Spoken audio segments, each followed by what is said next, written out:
Welcome to English Baba channel. Class 10th economics से chapter number 2 है sectors of the Indian economy. आज हम करेंगे इसके एनसीईआरटी सॉल्यूशन। तो जल्दी से वीडियो को लाइक कर दो। आई होप चिल्ड्रन आपने वीडियो को लाइक कर दिया है और अभी तक चैनल को सब्सक्राइब नहीं किया तो सब्सक्राइब कर दो सो दैट आपको हमारे सारे अपडेट्स मिलते रहेंगे। पहला क्वेश्चन है फिल इन द ब्लैंक्स। तो क्वेश्चन में क्या कह रहा है, employment in the service sector dash increase to the same extent as production, और इन्होंने ऑप्शन दिया है हैज और हैज नॉट। तो चिल्ड्रन सर्विस सेक्टर क्या होता है? सर्विस सेक्टर होता है हमारा टर्सरी सेक्टर, जिसमें कोई चीज प्रोड्यूस नहीं होती लेकिन बस एक सर्विस दी जाती है। अब इसके अंदर जो एम्प्लॉयमेंट है वो क्या हुआ है, वो इंक्रीज हुआ है या नहीं? तो इंक्रीज नहीं हुआ, राइट आंसर है हैज नॉट। इसको समझो यहां से। सपोज करो सेकेंडरी सेक्टर में कोई चीज प्रोड्यूस हो रही है, मान के चलो टी शर्ट बन रही है, कोई कपड़ा बन रहा है, तो देख लो कितने सारे लोग लगे हुए हैं, हर आदमी अलग अलग कपड़ा बनाने में लगा हुआ है। लेकिन टर्सरी सेक्टर, मान के चलो सर्विस सेंटर में कोई मैडम बैठी है कॉल सेंटर में, तो भाई एक ही एम्प्लॉय से 500,000 लोगों की जो क्वेरीज है कि हमारा फोन नहीं चल रहा है, नेटवर्क नहीं आ रहा है, ये नहीं आ रहे, समझ में आ गया? तो टर्सरी सेक्टर क्योंकि सर्विस प्रोवाइड करता है तो यहाँ पे एम्प्लॉयमेंट बहुत ज्यादा नहीं बढ़ा है। Next, workers in the dash sector do not produce goods. अभी देखो हमने देखा प्राइमरी सेक्टर में चीजें प्रोड्यूस होती हैं कुछ ना कुछ, सेकेंडरी सेक्टर में भी कुछ ना कुछ बनता है, लेकिन टर्सरी सेक्टर में केवल सर्विस प्रोवाइड होती है, कुछ बनता नहीं है। तो राइट आंसर होगा tertiary. Most of the workers dash sector enjoy the job security. इन दोनों फिगर को देखो, किसकी जॉब ज्यादा अच्छी है, नंबर 1 वाले की या नंबर 2 वाले की? आप कहोगे सर नंबर 2 वाला एसी में भी बैठा है, पैसे भी अच्छे मिलते हैं, जॉब सिक्योरिटी भी है, हेल्थ इंश्योरेंस भी मिलता है। तो most of the workers in organised sector, यहां पे क्या आ जाएगा, organised sector enjoy job security रहती है। भाई इस आदमी को तो 5 दिन का काम मिल गया, हो सकता है फिर 10 दिन फिर काम ना मिले अनऑर्गेनाइज्ड सेक्टर में। Next, a dash proportion of labours in India are working in unorganised sector. देख लो कितने सारे लोग हैं जो इंडिया के अंदर एज अ लेबर काम कर रहे हैं, अनऑर्गेनाइज्ड सेक्टर में काम कर रहे हैं। सो राइट आंसर होगा large. Cotton is dash product. Cotton तो भाई नेचुरल है, पेड़ पे उगती है, प्लांट होता है इसका, तो यहां पे आ जाएगा natural. And cloth is manufactured product, और क्लोथ को कहां पे बनाया जाता है भाई? उसको तो फैक्ट्री में बनाया जाता है ना। Next, the activities in primary, secondary and tertiary sectors are independent है या इंटरडिपेंडेंट है? सो राइट आंसर होगा इंटरडिपेंडेंट। भाई देखो, अगर ये प्राइमरी सेक्टर वाले कॉटन नहीं बनाएंगे तो क्या कॉटन की टी शर्ट बन पाएगी? नहीं बन पाएगी। और अगर कॉटन की टी शर्ट नहीं बन पाएगी तो क्या उसका ट्रांसपोर्ट हो पाएगा? नहीं हो पाएगा। तो यानी कि तीनों ही सेक्टर एक दूसरे पे क्या करते हैं, इंटरडिपेंडेंट हैं, एक दूसरे पे निर्भर करते हैं। फिर ये फिलअप देख लो, this sectors are classified into public and private sector on the basis of ownership of enterprise. Next, production of a commodity mostly through natural process. अब जो नेचुरल प्रोसेस के थ्रू जो प्रोडक्शन होता है, जैसे गन्ना है, शुगर केन है, तो शुगर केन कहां बनेगा? प्राइमरी सेक्टर में बनेगा ना भाई। तो इसको बोला जाएगा, अगर नेचुरल प्रोसेस यूज होंगी तो प्राइमरी सेक्टर। जीडीपी क्या है? Total value of all final goods and services. ठीक है, उस पर्टिकुलर फाइनेंशियल ईयर में जो भी गुड्स बने, जो भी सर्विसेज हुई।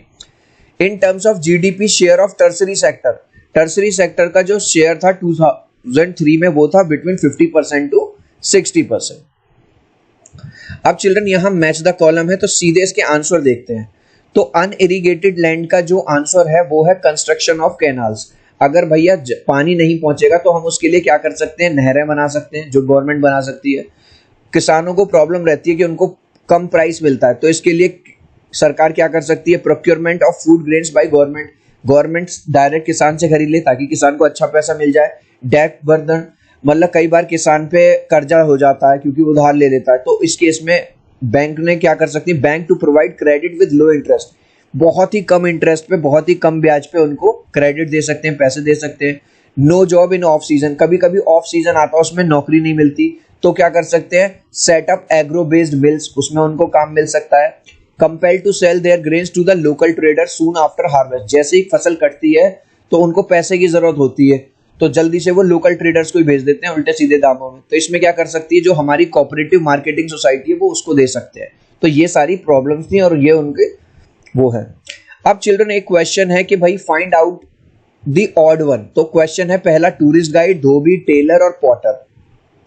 धोबी कपड़े धोता है, टेलर कपड़े सिलता है, सॉरी, धोबी कपड़े धुलेगा, टेलर कपड़े सिलेगा और पॉटर क्या बनाएगा, मिट्टी के बर्तन बनाएगा। तो ये तीनों ही देखो अपने पर्सनल वर्क है, ठीक है। लेकिन जो टूरिस्ट गाइड है इसको गवर्नमेंट अपॉइंट करती है, इसको पहले एक परमिशन लेनी पड़ती है, तब जाके ये टूरिस्ट गाइड बनता है, इसको एक अलग नॉलेज होती है, ठीक है। ये सर्विस सेक्टर का पार्ट आ गया। लेकिन धोबी बस उसने कपड़े धोए, टेलर ने कपड़े सिल दिए, पॉटर ने मतलब बर्तन बना दिए। तो ये है tourist guide odd. Teacher, doctor, vegetable, lawyer. अब देखो टीचर हो गया, डॉक्टर हो गया और लॉयर हो गया, तीनों ही टर्सरी सेक्टर में आते हैं, थर्ड सेक्टर में। लेकिन वेजिटेबल वेंडर इसमें नहीं आता, तो ये हो गया। पोस्टमैन, सोल्जर, पुलिस और कांस्टेबल, ये चारों ही गवर्नमेंट जॉब है। लेकिन कोबलर कौन होता है, मोची होता है। मोची तो यार गवर्नमेंट जॉब नहीं है, ऑड वन आउट है। MTNL, Indian railways, air India, all India radio, ये सब पब्लिक सेक्टर यानी गवर्नमेंट सेक्टर में आती है। लेकिन जेट एयरवेज जो है वो एक प्राइवेट है, ठीक है। क्वेश्चन नंबर 1 देखिए, do you think the classification of economic activities into primary, secondary, tertiary and secondary is useful. तो ये कह रहा है जो हमारे सेक्टर्स हैं, जो इकोनॉमिक एक्टिविटीज हैं, हमने उसको जो क्लासिफाई किया है प्राइमरी सेक्टर में, सेकेंडरी सेक्टर में और टर्सरी सेक्टर में, क्या ये यूजफुल है? अरे भैया बिल्कुल यूजफुल है। क्यों? क्योंकि प्राइमरी सेक्टर से कितना बिजनेस आ रहा है ये हम कैलकुलेट कर सकते हैं, सेकेंडरी बिजनेस से क्या आ रहा है ये हम कैलकुलेट कर सकते हैं, और टर्सरी सेक्टर से क्या आ रहा है ये भी हम। इसके साथ साथ हमको ये भी पता चल सकता है कि प्राइमरी सेक्टर में कौन कौन से बिजनेस काम कर रहे हैं, सेकेंडरी सेक्टर में कौन कौन से बिजनेस काम कर रहे हैं और टर्सरी सेक्टर में कौन कौन से बिजनेस है। तो इसका आंसर देखो हम कैसे लिखेंगे, the classification of economic activities into primary, secondary and tertiary sector is useful. ये वाली लाइन हमने यहीं से बनाई है। चिल्ड्रन याद रखना, जब भी सोशल साइंस में क्वेश्चंस का आंसर लिखोगे तो आधी लाइन तो आपको क्वेश्चन में से ही कॉपी पेस्ट कर देनी है इन फॉलोइंग वेज। तो नंबर 1 ये 3 पॉइंट्स लिखना है, it gives information about the employment of people of that country. भाई हमको इंफॉर्मेशन मिल जाती है कि प्राइमरी सेक्टर में कौन काम कर रहा है, सेकेंडरी सेक्टर में कौन काम कर रहा है और टर्सरी में कौन काम कर रहा है। Number 2, it gives the data about GDP. भाई हम ये भी पता कर सकते हैं कि हमें प्राइमरी सेक्टर से कितना जीडीपी आया, सेकेंडरी से कितना जीडीपी आया और टर्सरी से कितना आया। It also helps in knowing the per capita income. भाई पर कैपिटा इनकम क्या होती है कि ऑन एन एवरेज जो पर पर्सन की जो इनकम निकल के आती है उसको बोलते हैं पर कैपिटा इनकम। तो ये तीनों बातें हमको पता चल जाती हैं, तो इसलिए ये करना हमारे लिए बहुत ज्यादा यूजफुल है। Next, for each of the following sector that we came across in this chapter, why should one focus on employment and GDP. तो ये कह रहा है कि भाई ठीक है सेक्टर्स वाइज तो ठीक है, लेकिन जीडीपी पे और एम्प्लॉयमेंट पे ही क्यों सबसे ज्यादा फोकस किया जाता है। चिल्ड्रन जीडीपी की फुल फॉर्म आपको पता है, ग्रॉस डोमेस्टिक प्रोडक्ट। भैया जहां पे जितना ज्यादा प्रोडक्शन होगा जिस कंट्री के अंदर, उसका जो डेवलपमेंट है वो उतना ही ज्यादा होगा। बोलो यस और नो, ठीक है। और जिस कंट्री के जितने ज्यादा लोग जॉब करेंगे, नौकरी करेंगे, भाई नौकरी करोगे तो पैसा कमाओगे, पैसा कमाओगे तो टैक्स दोगे, उस टैक्स से हमारा ही कंट्री क्या होगा, ग्रो करेगा। तो इसीलिए जीडीपी और एम्प्लॉयमेंट पर सबसे ज्यादा ध्यान दिया जाता है। तो पहले तो हम ये लिख देंगे, we focus more on GDP and employment because of these 2 reasons. ये 2 रीजन लिख देने हैं। Number 1, we can calculate countries all over productivity. भाई हमको जीडीपी मिल गई तो प्रोडक्टिविटी पता चल गया। Number 2, we can get an idea about countries all overall income, क्योंकि पर कैपिटा इनकम के बारे में हमें पता चलता रहता है, तो हम क्या नाम है, एम्प्लॉयमेंट के बेस पे पूरे कंट्री की क्या इनकम निकल के आ रही है वो भी निकाल सकते हैं। अब इसी क्वेश्चन का एक और पार्ट है, could there be other issues which should be examined. क्या इसके अलावा, जीडीपी के अलावा, एम्प्लॉयमेंट के अलावा क्या कुछ और भी इश्यूज हैं जिनको हम एग्जामिन कर सकते हैं? हाँ, कुछ और इश्यू और हैं, जैसे कि health care facility, education, poverty यानी गरीबी और फूड प्रोडक्शन। तो सबसे इंपॉर्टेंट तो हमारा क्या हो गया, जीडीपी हो गया और एम्प्लॉयमेंट हो गया। लेकिन जो हेल्थ केयर फैसिलिटी वो भी अच्छी होनी चाहिए, एजुकेशन भी अच्छी होनी चाहिए, और गरीबी जितनी कम से कम हो उतना बेटर है, और फूड का प्रोडक्शन ज्यादा से ज्यादा होना चाहिए। नेक्स्ट क्वेश्चन पूछ रहा है, how is tertiary sector different from the other sector. अब जो टर्सरी सेक्टर है प्राइमरी और सेकेंडरी से अलग कैसे है, इसके लिए सबसे पहले हम ये वाला चार्ट देखेंगे। यहां पे देखो चिल्ड्रन, अगर आप प्राइमरी सेक्टर में देखो और सेकेंडरी सेक्टर में देखो तो कुछ चीज आपको कॉन्क्रीट फॉर्म में मिलती है। जैसे मैं बिस्किट लेने गया तो मैंने दुकानदार को पैसे दे दिए और मुझे बिस्किट मिल गया, तो मुझे कोई चीज मिली। मैं शर्ट लेने गया तो मुझे शर्ट मिल गई, दुकानदार को पैसे मिल गए। दूध देने वाला दूध देने आया, मुझे दूध मिल गया, उसको पैसे मिल गए। लेकिन टर्सरी सेक्टर में केवल सर्विस मिलती है। भाई मुझे एक जगह से दूसरी जगह जाना था, तो उसने मुझे कुछ दिया नहीं, बस उसने मुझे यहां से यहां छोड़ दिया और 20 रुपए ले लिए। ठीक है, तो केवल सर्विस है। तो ये अलग कैसे है? अब इसके लिए हम क्या करेंगे, एक टेबल बना लो। सबसे पहले एक तरफ लिख लो प्राइमरी सेकेंडरी सेक्टर, एक तरफ लिख लो टर्सरी सेक्टर। ठीक है, तो इसमें लिख देना गुड्स आर प्रोड्यूस, इसमें सामान कुछ प्रोड्यूस होता है, इसमें गुड्स कोई भी सामान प्रोड्यूस नहीं होता। ठीक है, सर्विस इज नॉट प्रोवाइडेड, इसमें सर्विस नहीं प्रोवाइड करते, सीधे वो सामान प्रोवाइड करेंगे। इसमें सर्विस प्रोवाइड होती है, इसीलिए टर्सरी सेक्टर को सर्विस सेक्टर भी कहा जाता है। Contribution in GDP is less, अगर आप प्राइमरी और सेकेंडरी सेक्टर का जो जीडीपी में कंट्रीब्यूशन देखोगे वो कम है, ऐसा नहीं है कि बिल्कुल नहीं है, लेकिन कम है। और टर्सरी सेक्टर से सबसे ज्यादा जीडीपी में वो आता है। इसके एग्जांपल में लिख देना फार्मिंग, मैन्युफैक्चरिंग, इसके एग्जांपल में लिख देना ट्रांसपोर्ट। क्वेश्चन पूछ रहा है what do you understand by disguised unemployment, explain with example. Urban का भी एग्जांपल देना है, शहर का भी और रूरल एरिया का भी। तो भाई पहले इस फिगर को देखो, अब ये 1 2 3 4 5, ठीक है, ये 5 लोग लगे हुए हैं इस खेत को प्लो करने में। क्या करने में? प्लो करने में। अच्छा मुझे ये बताओ, यहां पे एक्चुअल काम तो बैल कर रहे हैं, इसका मतलब अगर मैं 5 लोगों में से 3 को हटा भी दूं और मेरे पास 2 लोग रह जाएं तो भी मेरा ये काम हो जाएगा, क्योंकि इन बचे हुए 3 लोगों के पास कोई काम धंधा नहीं है, तो इन्होंने सोचा चलो हम भी खेत में काम कर लें। ठीक है, तो अल्टीमेटली जो खेत से जो इनकम आएगी, सपोज करो 50,000 रुपए आनी थी, जो 2 लोगों को बटती तो 25-25 हजार हो जाते, लेकिन अब वो अल्टीमेटली 5 लोगों में बटेगी तो 10-10 हो जाएगा। तो ये है डिसगाइज्ड, यानी कि दिख नहीं रहा, लग ऐसा रहा है कि सब लोग काम कर रहे हैं, लेकिन जो काम 2 लोगों का है वो 10 आदमी कर रहे हैं, 5 आदमी कर रहे हैं। तो आंसर देखो कैसे लिखेंगे।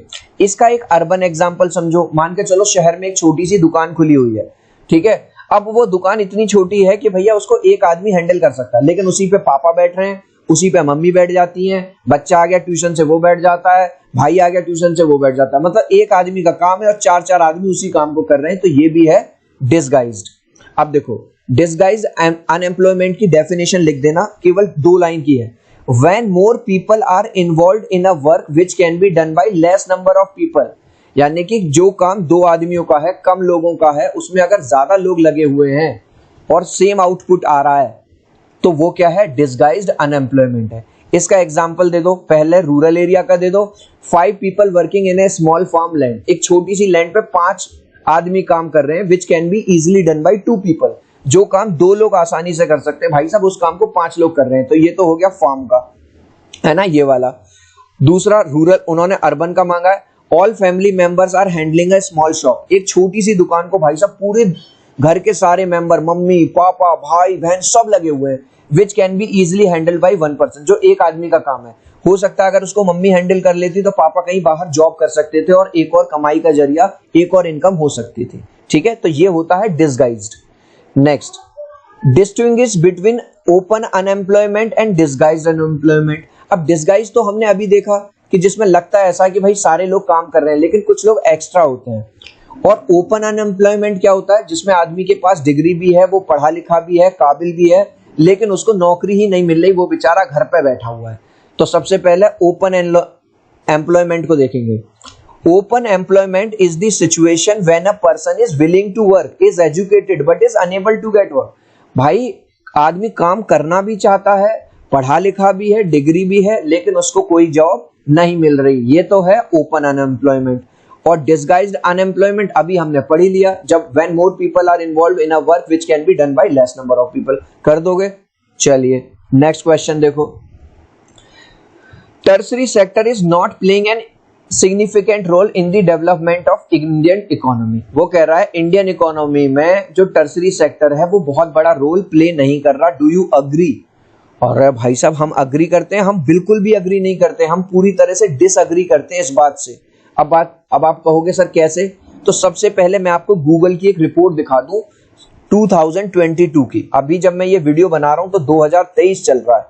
अगर आप 2022 का डेटा देखो तो प्राइमरी सेक्टर से जो जीडीपी जनरेट हुआ वो हुआ 21.2%, सेकेंडरी से हुआ 24.29, अकेले टर्सरी सेक्टर से भाई साहब 53.89, यानी कि प्राइमरी और सेकेंडरी को अगर मिला भी दोगे ना तो भी टर्सरी से ज्यादा नहीं है, टर्सरी 53.89 है। और क्वेश्चन हमसे क्या कह रहा था कि यार टर्सरी सेक्टर उतना इंपॉर्टेंट रोल प्ले नहीं कर रहा, तो ये तो गलत स्टेटमेंट हुआ ना, टर्सरी तो भाई सबसे ज्यादा कर रहा है। तो आंसर देख लो, I do not agree at all, मैं इस बात से बिल्कुल भी सहमत नहीं हूं। If we check the data of 2022 का डेटा उठा के देखें, we find that maximum contribution जो 53.89 जीडीपी में जो कंट्रीब्यूशन रहा है केम फ्रॉम टर्सरी सेक्टर, वो टर्सरी सेक्टर से ही आया है। गाइज अभी तक यार इस वीडियो को एक लाइक नहीं किया ना, तो मेरे भाई प्लीज यार एक लाइक कर देना। ऐसा वीडियो बनाने में बहुत मेहनत लगती है, मैं 3 तक काउंट करूंगा, थोड़ा सपोर्ट करो, तो प्लीज वीडियो को लाइक कर देना। 1 2 3। आई होप चिल्ड्रन आपने वीडियो को लाइक कर दिया है, और अभी तक चैनल को सब्सक्राइब नहीं किया तो सब्सक्राइब कर दो, सो दैट आपको हमारे सारे अपडेट्स मिलते रहें। Thank you children. तो नेक्स्ट क्वेश्चन देखो, service sector in India employees 2 different kinds of people. जो सर्विस सेक्टर यानी टर्सरी सेक्टर में 2 तरह के लोग होते हैं, कौन कौन से? हाईली स्किल्ड लेबर और less skilled labour. Highly skilled labour में कौन आ गया? टीचर्स आ गए, बैंकर्स आ गए, आईटी ऑफिशियल आ गए, यूट्यूबर्स आ गए। लेस स्किल्ड में भाई इलेक्ट्रिशियन आ गए, प्लम्बर आ गए। अगर शॉर्ट क्वेश्चन में वेरी शॉर्ट में आए तो इतना लिख देना, अगर वो 3-4 नंबर में पूछता है तो इसमें थोड़ा सा ये बात और लिख देना, ठीक है, जो अभी हम आगे पढ़ेंगे। अब नेक्स्ट क्वेश्चन देखो, workers are exploited in unorganised sector, do you agree with this view? कि भाई अनऑर्गेनाइज्ड सेक्टर जो होता है उसमें जो वर्कर्स होते हैं उनको एक्सप्लॉइट किया जाता है। एक्सप्लॉइट का मतलब है उसको मारा पीटा नहीं जाता, उनसे जरूरत से ज्यादा काम कराया जाएगा, पैसे उनको कम दिए जाएंगे, उनको कभी काम मिलेगा कभी। अब यहाँ पे ये 2 इमेजेस देखो, क्या लग रहा है आपको इनको देख के कि भाई इनको जो भी काम मिलेगा ना ये बेचारे कर लेंगे, क्योंकि अल्टीमेटली इनको अपनी फैमिली को चलाना है, ठीक है। तो यहां देखो answer, yes, workers are exploited in unorganised sector में इनको एक्सप्लॉइट किया जाता है। This would be clear from the following points, है ना, यहीं से क्या नंबर 1 पॉइंट लिख देना, they are not paid for overtime work. कभी कभी होता है कि 5 बजे काम खत्म होगा लेकिन 7 बजे तक काम करवा लिया, एक्स्ट्रा टाइम के लिए उनको कोई पैसा नहीं दिया जाता। Government rules and regulations are not followed, हालांकि गवर्नमेंट ने रूल्स एंड रेगुलेशन तो बना रखे हैं कि इतने पैसे मिनिमम मिलेंगे, इससे ज्यादा काम नहीं, लेकिन कौन फॉलो कर रहा? कोई नहीं फॉलो कर रहा। There is no job security, भाई 5 दिन का काम मिल गया, फिर पता नहीं 10 दिन काम मिले ना मिले, जॉब सिक्योरिटी भी नहीं है। These workers are very poor so they get ready to work even in low wages, ये बेचारे इतने गरीब होते हैं कि कम सैलरी में भी, कम पैसे में भी काम करने के लिए रेडी हो जाते हैं। Next, how are the activities in the economy classified on the basis of employment conditions? अब यार यहां देखो, ये ऑर्गेनाइज सेक्टर है, ये अनऑर्गेनाइज सेक्टर है। ऑर्गेनाइज सेक्टर के अंदर जो आदमी काम कर रहे हैं, बढ़िया ऑफिस के अंदर बैठे हैं, पंखा चल रहा है, एसी लगा हुआ है, सब लोग सूट बूट पहने हुए हैं, और एक बेचारा ये मजदूर है, सड़ी गर्मी में बेचारा काम कर रहा है, पानी है नहीं है, और अच्छी हेल्थ कंडीशंस हैं या नहीं है, ठीक है। तो आंसर देखो कैसे लिखेंगे, on the basis of employment condition the activities in the economy are classified into organized and unorganized। 2 sectors में बटा हुआ है, ऑर्गेनाइज सेक्टर और अनऑर्गेनाइज सेक्टर। अब इसमें डिफरेंस पूछ रहा है, ठीक है। अब हम क्या करेंगे, एक तरफ ऑर्गेनाइज सेक्टर लिख देंगे, दूसरी तरफ लिख देंगे अनऑर्गेनाइज्ड। तो हाई ऑर्गेनाइज सेक्टर में क्या होगा, हाई सैलरी मिलेगी, इसमें क्या होगा, जो सैलरी होगी लो होगी। दूसरा, ऑर्गेनाइज सेक्टर में अगर थोड़ा ज्यादा भी काम करोगे तो उसके लिए आपको एक्स्ट्रा पेमेंट मिलेगी, एक्स्ट्रा पैसा। इसमें कोई एक्स्ट्रा पैसा नहीं मिलेगा। इसमें भाई साहब आपको प्रॉपर हॉलीडेज मिलेंगे, छुट्टियां मिलेंगी, इसमें हर दिन काम करना पड़ेगा। इसमें एक बार नौकरी लग गई, एक बार काम पे लग गए तो 2-4 साल की छुट्टी, फिर आपको काम ढूंढने की जरूरत नहीं है। लेकिन यहाँ पे क्या इनस्टेबिलिटी है, 5 दिन का काम मिल गया, फिर हो सकता है 10 दिन काम ना मिले। मेडिकल फैसिलिटी मिलती है, हेल्थ इंश्योरेंस मिलता है, यहाँ पे कोई मेडिकल फैसिलिटी नहीं है, कोई हेल्थ इंश्योरेंस, कुछ नहीं है। Next question, compare the employment conditions prevailing in organised and unorganised sector में क्या कंडीशंस हैं? भाई इसका आंसर पूरी की पूरी ये वाली टेबल बना देना बस, ठीक है, मजा आ गया। एक ही क्वेश्चन का जो आंसर है वो हमारा 2 क्वेश्चंस में हो जाएगा। नेक्स्ट क्वेश्चन देखो, explain the objective of implementing the NREGA 2002। अब चिल्ड्रन नरेगा लिखा आ जाए या मनरेगा लिखा आ जाए, कंफ्यूज मत होना, बस मनरेगा में का मतलब है महात्मा गांधी, ठीक है, Mahatma Gandhi National Rural Employment Guarantee Act, ठीक है, तो कंफ्यूज मत होना, ठीक है। अब इसमें करना क्या है कि जो इंडियन गवर्नमेंट है वो ये चाहती है जो गांव में रहने वाला हमारे नवयुवक लोग हैं जो 18+ हैं उनको क्या मिले, उनको काम मिलना चाहिए, ठीक है, जिन लोगों को काम नहीं मिल रहा उनको काम मिलना। तो गवर्नमेंट ये कहती है कि हम 100 डेज का आपको गारंटीड एम्प्लॉयमेंट देंगे, और आप वो भी आपके घर के 5-6 किलोमीटर के अंदर अंदर। कहीं पे कोई बिल्डिंग बन रही है, कोई रोड बन रही है, कोई कंस्ट्रक्शन काम हो रहा है, और अगर गवर्नमेंट फेल हो जाती है, मान के चलो काम नहीं दे पाती, तो 100 डेज की जो सैलरी है गवर्नमेंट वो देगी ही देगी। तो इससे क्या क्या फायदे हुए हैं, आंसर देखो। To provide 100 days employment to rural area people. अब 365 दिन होते हैं, 365 में 100 दिन की गारंटी तो किसने ले ली, गवर्नमेंट ने ले ली। The act is now implemented in around 625 districts in India. Children, अगर आप अपनी सीबीएसई की बुक उठा के देखोगे तो उसमें शायद 225 या 230 मिलेगा, लेकिन ये मैं आपको लेटेस्ट डेटा बता रहा हूँ 2023 का। जो मनरेगा या नरेगा जो एक्ट है वो इस टाइम इंडिया के लगभग 625 डिस्ट्रिक्ट में चल रहा है। If the government fails to pay any employment, government will pay 100 days wages. Suppose करो अगर गवर्नमेंट पैसा नहीं दे पाती या काम नहीं दे पाती, उस केस में गवर्नमेंट क्या करेगी, आपको 100 दिन का पैसा घर बैठे भी देगी। नेक्स्ट क्वेश्चन पूछ रहा है, using examples from your area compare and contrast the activities and function private and public sector. एक तरफ डाल देना प्राइवेट सेक्टर, एक तरफ लिख देना public sector. Owned by private companies, इसकी मालिक कौन है, प्राइवेट कंपनीज। इनको कौन ओन करता है, गवर्नमेंट ओन करती है। प्राइवेट सेक्टर, प्राइवेट कोई भी चीज लेने जाओगे थोड़ी महंगी मिलेगी, है ना। प्राइवेट हॉस्पिटल में जाओगे भाई महंगा इलाज होगा। यहाँ पे द रेट्स आर लोअर, थोड़ा जो प्राइस होते हैं कम होते हैं। एग्जाम्पल देख लो प्राइवेट सेक्टर के, रिलायंस हो गया, टाटा हो गया, जियो हो गया, और यहाँ पे इंडियन ऑयल कॉर्पोरेशन लिमिटेड। ठीक है, next question, give 3 examples of public sector activities and explain why the government has taken up them. तो पब्लिक सेक्टर जो है यानी कि जो गवर्नमेंट वाला सेक्टर है वो किस तरह से हेल्प कर रहा है और क्या कर रही है गवर्नमेंट। तो उसके 3 एग्जांपल दे दो। पहला है रेलवेज, दूसरा है एनटीपीसी और तीसरा है एम्स। तो रेलवे क्या कर रही है, to provide transportation at cheap rate. आप देखो अगर आप ट्रेन से सफर करते हो तो आपको काफी कम पैसों में आप एक जगह से दूसरी जगह जा सकते हो। एनटीपीसी क्या है, to provide electricity at lower rate. अब सरकार की ये कोशिश रहती है कि उन लोगों के पास भी जो अफोर्ड नहीं कर सकते ज्यादा पैसा, उनको भी इलेक्ट्रिसिटी सबको पहुंचे और वो भी कम से कम दामों में। एम्स आपने सुना होगा, लोग अपने बड़े बड़े बीमारियों का इलाज कराने के लिए एम्स में जाते हैं। To provide quality health service at a cheap rate, बहुत ना के बराबर पैसों में एक टॉप क्वालिटी सर्विस देना। Next, explain how public sector contributes to the economic development of a nation.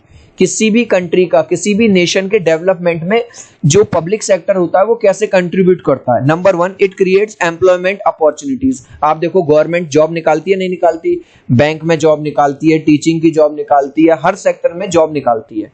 Number 2, it generates financial resources for development. भाई जब जॉब निकलेंगी तो फाइनेंशियल रिसोर्सेज या कोई प्रोजेक्ट आया उस पर लोगों को काम मिलेगा, डेवलपमेंट होगा। It is ensuring equality of income. आप देखो गवर्नमेंट ना भेदभाव नहीं करती है। अगर कोई पोस्ट निकली है, मान के चलो उसमें 100 पोस्ट हैं, ठीक है, तो उसमें जितने भी लोग आएंगे सबकी जो इनकम होगी वो बराबर होगी। ऐसा नहीं है कि इसकी ज्यादा होगी या इसकी कम होगी। ठीक है, next question, The workers in the unorganized sector need protection on the following issues: wages, safety, health। ये वाली बात हम पहले भी कर चुके हैं, तो थोड़ा सा आप वहां से लिख दोगे, थोड़ा सा आप इसमें ये भी लिख सकते हो, जस्ट लाइक ऑर्गेनाइज सेक्टर। जैसे ऑर्गेनाइज सेक्टर में होता है ना, सबको सारी चीजें मिलती हैं। The workers of unorganise sectors need better wages. मतलब वेजेस का मतलब उनकी सैलरी होनी चाहिए, अच्छी होनी चाहिए, उनको अच्छी सेफ्टी प्रोवाइड होनी चाहिए। Then only the entire nation can develop. ठीक है, तभी पूरा नेशन डेवलप हो सकता है। अगर आप चाहो, अगर ये थोड़ा लॉन्ग में आ जाए तो आप इसमें लिख सकते हो कि इनको पुअर वेजेस मिलता है। ठीक है, आप इसमें लिख सकते हो इनको कोई हेल्थ सेफ्टी नहीं मिलती, इनकी जो वर्किंग कंडीशंस है वो भी खराब रहती हैं। नंबर 2, इनको एक्स्ट्रा टाइम के लिए कोई पैसा नहीं दिया जाता। तो आप इस तरह की चीजें लिख सकते हो। इस लास्ट क्वेश्चन का आंसर आप मुझे दोगे कमेंट सेक्शन में, देखता हूं कितने बच्चे राइट आंसर देते हैं। There are dash sectors of Indian economy. हमने पढ़ा था ना कितने सेक्टर्स हैं इंडियन इकोनॉमी की। 1 सेक्टर है, 2 सेक्टर है, 3 है या 4 है। अपने आंसर में आप चाहो तो A, B, C या D लिख देना, या पूरा 1, 2, 3, 4 जो भी आपका आंसर हो वो लिख देना। सो आई होप मेरा ये छोटा सा वीडियो आपको बहुत अच्छा लगा होगा। वीडियो को लाइक कर देना, चैनल को सब्सक्राइब कर देना। अब हम मिलते हैं अगले वीडियो में, बाय बाय।